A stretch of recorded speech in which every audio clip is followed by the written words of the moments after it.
യുകെയിൽ ഇപ്പോൾ NHS അഭിമുഖീകരിച്ചുകൊണ്ടിരിക്കുന്ന ഏറ്റവും വലിയ പ്രശ്നം എന്ന് പറയുന്നത് നഴ്സുമാരുടെ ഷോർട്ടേജ് തന്നെയാണ് എന്നതിനെ കുറിച്ച് എല്ലാവർക്കും അറിയാം.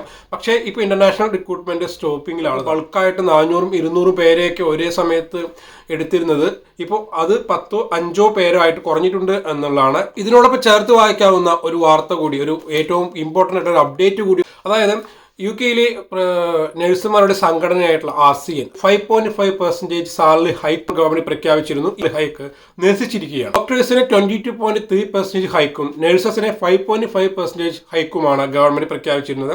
ഈ ഒരു അവസരത്തിൽ RCN നഴ്സുമാർക്കിടയിൽ തന്നെ ഒരു സർവേ നടത്തുകയും ആ സർവേയിൽ പങ്കെടുത്ത 2% പേരും ഈ ഒരു ഹൈക്കിൽ തൃപ്തരല്ല എന്ന് വ്യക്തമാക്കുകയും ചെയ്തു.